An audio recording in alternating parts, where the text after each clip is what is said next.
10 tractor prototypes that were way ahead of their time. They say the future belongs to those who build it. But what happens to those who build it too early? Across a century of farming, there were machines so advanced, so strange, that the world wasn't ready to understand them. Some were too powerful, some were too intelligent, and some were just too different. Before GPS, some tractors could guide themselves. Before smart farming, some cabs could think. Before efficiency, there was brute force so immense that even the land pushed back. They were mocked, abandoned, or locked away in barns. Prototypes that seemed like failures, until time proved them right. This is their story.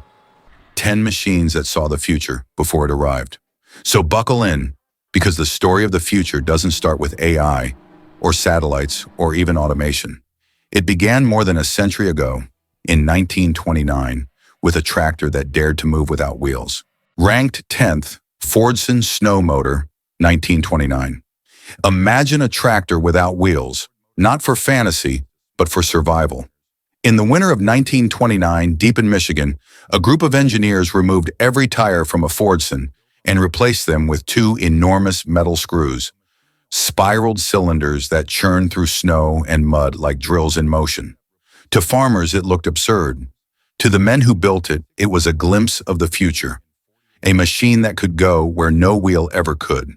The Fordson snow motor wasn't just a tractor, it was an experiment in defying terrain itself. Each rotating auger, nearly 6 feet long, bit into the frozen ground and pushed the entire machine forward, propelling it across snowfields with uncanny ease. No treads, no chains, just torque, balance, and the belief that traction could be reinvented. When it moved, it didn't roll. It glided, silent and strange, like a steel fish swimming through ice. But while it amazed engineers, it unsettled everyone else. Farmers laughed at it, calling it impractical and fragile. Mechanics said it was impossible to maintain. And when the Great Depression struck, the idea of a high-tech screw tractor didn't belong in a world fighting to survive. The project was shelved, the prototypes forgotten, and history moved on. Yet the concept refused to die. Years later, the same screw propulsion system reappeared in Arctic exploration vehicles, in amphibious rescue crafts, and even in NASA test models for lunar rovers. The Fordson snow motor was gone, but its DNA spread quietly through generations of engineering. So the question remains, was it a failure or was it born too soon? Some say it was a useless curiosity that never worked outside a frozen field. Others argue it was the first real step toward modern all-terrain mobility. Both may be true, because sometimes history doesn't reject ideas, it just puts them on hold until the world is ready to understand them. If you've ever seen one of those screw-propelled Arctic machines sliding over ice, you've already seen the ghost of this tractor. The engineers of 1929 never lived to see their design vindicated, but perhaps you can decide now. Was the Fordson snow motor a mistake or a vision that arrived decades before its time? Ranked 9th, IH 340, the tractor that tried to fly. In 1961, while the world was still getting used to diesel engines, International Harvester unveiled something that didn't sound like a tractor at all. It screamed. The HT340 prototype ran on a complete gas turbine, the same type of engine used in helicopters. When it started, the air shimmered with heat, and the noise could be heard from half a mile away. Its sleek fiberglass shell and jet-style intake vents looked more like a spacecraft than farm machinery. For a brief moment, agriculture felt like science fiction. The engineers behind the HT340 believed the future of farming wasn't in pistons and gears, but in turbines and airflow. The machine had no clutch, no shifting gears, just pure, continuous rotation. At peak power, it produced 85 horsepower at 40,000 revolutions per minute. It was smoother, faster, and more responsive than anything on the market. On test fields, it accelerated like a sports car, effortlessly cutting through deep snow and frozen ground. Farmers watching the demonstration stood in silence. Some impressed, others unsettled. One of them was reported to have said, "This thing doesn't plow, it flies."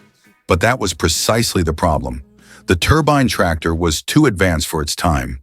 It burned fuel at 4 times the rate of a standard diesel. Its parts required aerospace precision that no rural workshop could maintain. And while it looked like the future, the world of 1961 wasn't ready to pay for it. Within 2 years, the project was quietly abandoned. The prototype disappeared into a company warehouse and became a ghost in mechanical history. Yet its ideas never vanished. The same turbine principles would later shape the power systems of hybrid electric construction machines and experimental aircraft. Even today, energy recovery tractors and hybrid drives owe something to that experiment from 1961. Proof that innovation doesn't fail, it just waits for time to catch up. So what do you think? Was International Harvester too ambitious or exactly right but born in the wrong decade? Some say the HT340 was a marketing stunt. Others call it the purest vision of farming's future ever built.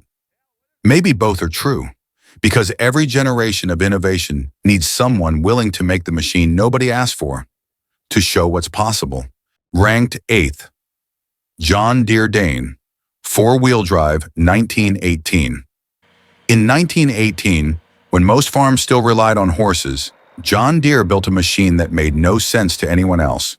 It had no belts, no chains, and no rear-wheel bias.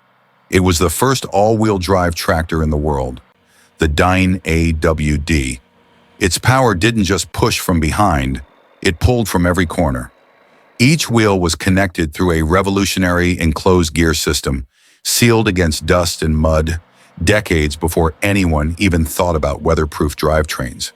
In an age when most machines broke down in a week, this one could keep going through rain, clay, and snow. To the engineers, it was a masterpiece. To the farmers, it was a mystery. Why build something so complicated when 2 rear wheels already did the job? The Dane was fast, efficient, and stronger than its competitors, but it was also expensive. At nearly twice the price of a standard tractor, it became a victim of its own brilliance. Most buyers couldn't yet afford to believe in the future. By 1923, production had stopped after just over 100 units. The design vanished, but not the idea. What no one realized at the time was that the Dane had planted the seed of a movement. Decades later, in the 1960s, 4-wheel drive would become standard in heavy-duty agriculture. The same principle that once seemed absurd, equal power to every wheel, became essential for pulling modern implements across uneven terrain. In fact, every modern tractor that grips the ground instead of spinning helplessly owes a little credit to Dane's gearbox. Looking back, it feels almost tragic. The first 4-wheel drive tractor didn't fail because it was weak. It failed because it was too strong for its own century. A glimpse of engineering that skipped 40 years ahead. And even now, over a century later, the few surviving Dane tractors are treated not as machines, but as relics of a time when John Deere tried to build the future too soon. So here's the question. What do you think killed the Dane all-wheel drive? Its price or its time? If it were released today, would it still be revolutionary or just common sense?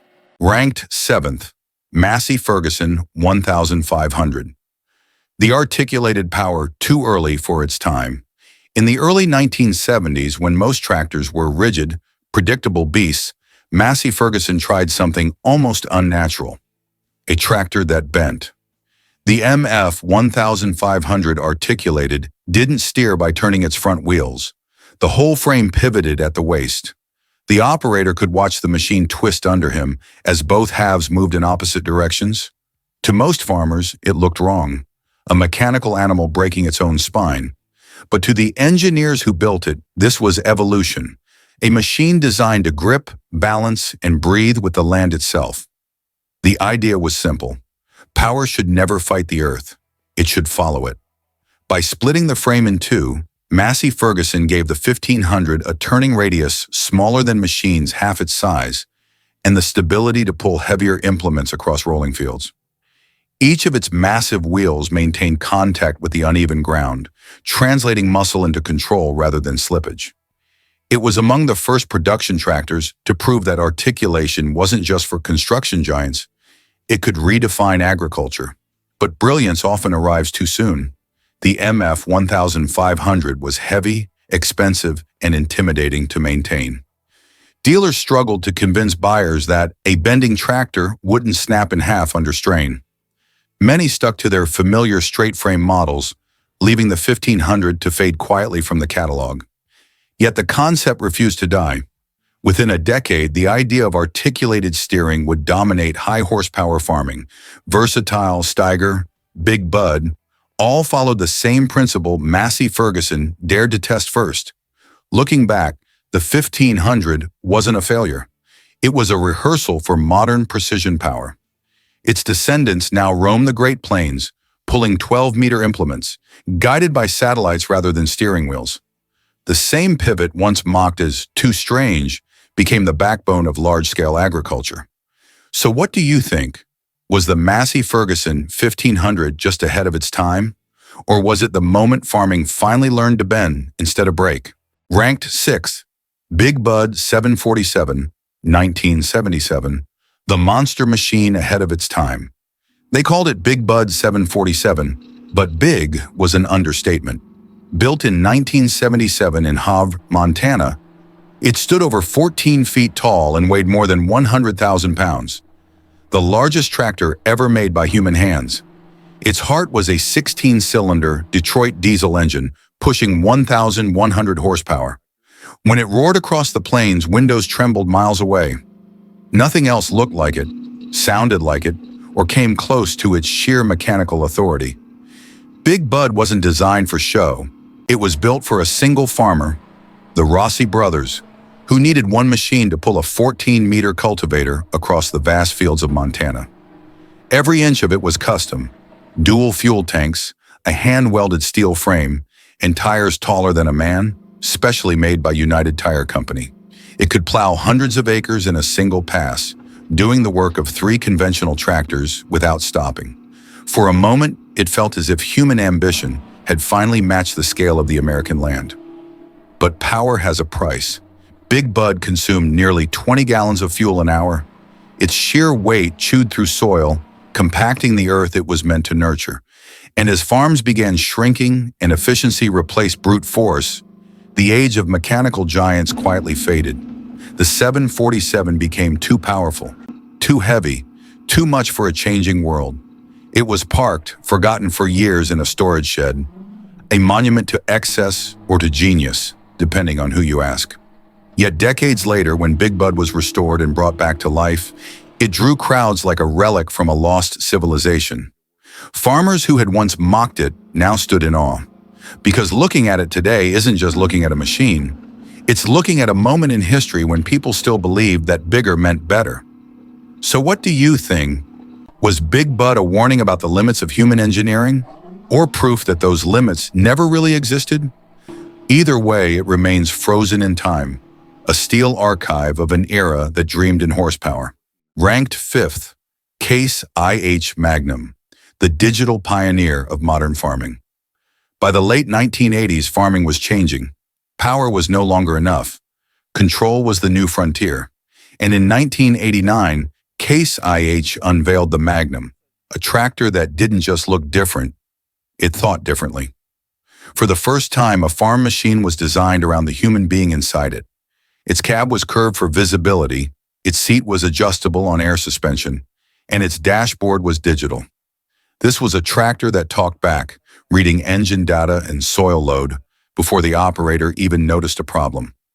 It featured power shift transmission, a system that automatically adjusted gears under load without clutching, something unheard of for heavy equipment in the 1980s. With one lever and fingertip control, farmers could manage torque like pilots handle thrust. It wasn't just mechanical, it was intuitive, but many laughed at it. A luxury tractor, they said, too comfortable to be real work.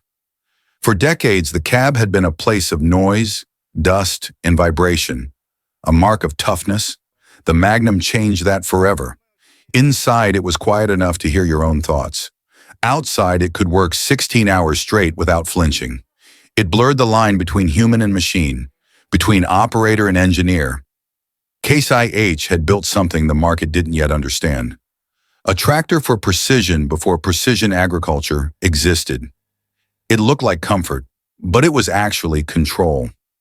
By prioritizing the driver's efficiency, it predicted the data-driven tractors of the 21st century, where every field turn and rev would be guided by analytics, not instinct. At first, traditionalists mocked it, but within a few years, every major manufacturer, from John Deere to Fendt, followed the same design philosophy. The Magnum wasn't just a success, it rewrote what farming felt like. It proved that progress isn't always about horsepower. Sometimes it's about listening to the human inside the machine. So what do you think? Did Case IH invent the modern tractor or remind us that even the future needs a comfortable seat? Ranked fourth, Valtra Ants concept, 2011. In 2011, Finnish manufacturer Valtra introduced something that didn't look like a tractor at all. It looked alive. Two modules joined by a central spine, capable of separating, rotating, and working as independent units. The Valtra Ants concept. It wasn't just a design study, it was a statement. The age of single-purpose farming machines was ending. Each ant was built to think, adapt, and reshape itself to the job. Need to plow? It stretched into a long, stable unit. Need to haul? It split, creating two smaller machines that could work in sync or on separate tasks. The operator could control it remotely or step inside its glass cabin, one that felt more like a spacecraft cockpit than a tractor seat. The body was designed to swap tools, guided by onboard sensors automatically. Every surface, every joint, every curve of the ants was built around efficiency and modularity, decades before robotic agriculture became a buzzword. But as revolutionary as it was, the world in 2011 wasn't ready for machines that could work without people. Farmers saw it as a fantasy, investors saw it as a risk, and manufacturers couldn't justify producing a shape that defied every standard in the industry. The ants became a concept confined to exhibition halls and YouTube clips, a digital dream that never touched soil, yet its DNA quietly spread. The modular thinking behind the ants reappeared in autonomous tractors, robotic harvesters, and drone fleets a decade later. Every time you see an uncrewed tractor guided by satellite or a fleet of small electric units working together, you're seeing Valtra's vision reborn, not as a product, but as an idea. No one knows where the original ants prototypes are today. Perhaps they were dismantled, possibly stored somewhere in a warehouse in Finland. Silent proof that sometimes innovation doesn't need to succeed to matter. So what do you think? Was Valtra's ants concept a glimpse of the 2050 farm, or just a reminder that the future often arrives before we're ready to meet it? Ranked third, Zetor by Pininfarina, 2015. When Italian design house Pininfarina, famous for shaping Ferraris and Alfa Romeos, partnered with Czech tractor maker Zetor in 2015, the world stopped and stared. Nobody expected a farm machine to look like this. Sculpted curves, carbon fiber panels, LED fins, and red accents so precise they could have come straight from a Formula One garage. It was called the Zetor by Pininfarina concept, and it asked a question few dared to consider. What if farming could be beautiful? Every angle of the Zetor concept defied tradition. The hood was aerodynamic, reducing drag. The cabin was panoramic, designed to maximize visibility and comfort. Even the headlights looked more like the eyes of a predator than a utility lamp. It wasn't built for production. It was built to provoke thought. Until that moment, tractors had been machines of necessity, defined by function. Pininfarina's design turned necessity into art. Critics laughed. They called it vanity, style without substance. Farmers asked, why would I need a tractor that looks like a sports car? But quietly, the idea spread. Within a few years, every major manufacturer began refining their lines, integrating LED signatures, ergonomic interiors, and aesthetic symmetry. Tractors started to carry the design DNA once reserved for luxury vehicles. The Zetor concept didn't just influence how machines looked, it changed how they were perceived. Beneath its glossy surface was a simple truth. Design affects emotion. A farmer, proud of his machine, works differently, treats it differently, and sees it not as a tool but as a partner. The Zetor by Pininfarina revealed that even the most challenging work deserves beauty, and that design, when done right, can can inspire dignity as much as efficiency. So what do you think? Was this a designer's vanity project or a quiet revolution that proved engineering and elegance could share the same field? Ranked second, Fendt X concept, prototype stage. Long before autonomous farming became a buzzword, Fendt had already imagined it.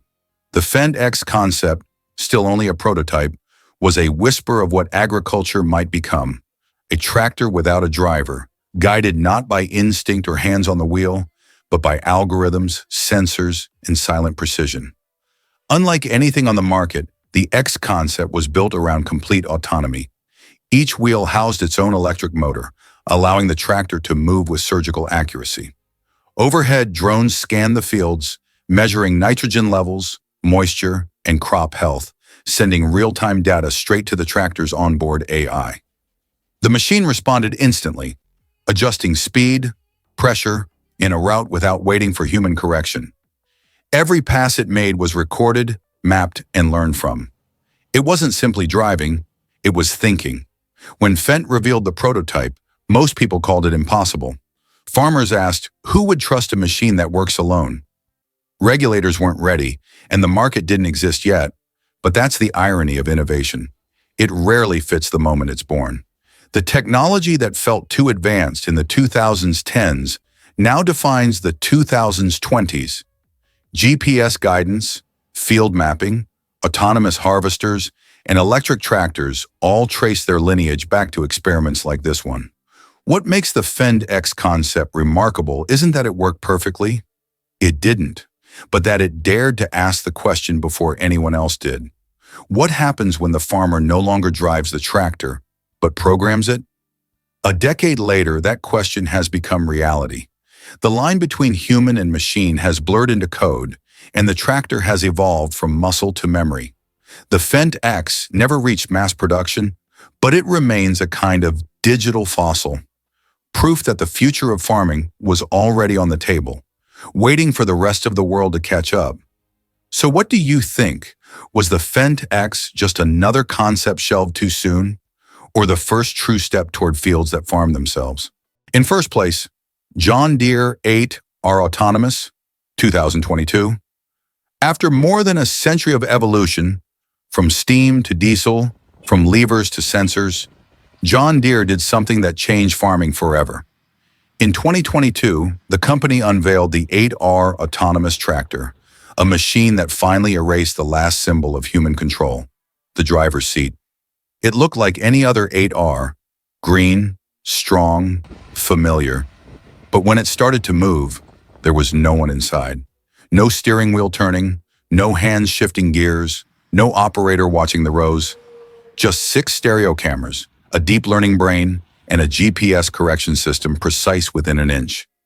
The tractor could navigate a field, detect obstacles, measure soil depth, and adjust its path, all by itself.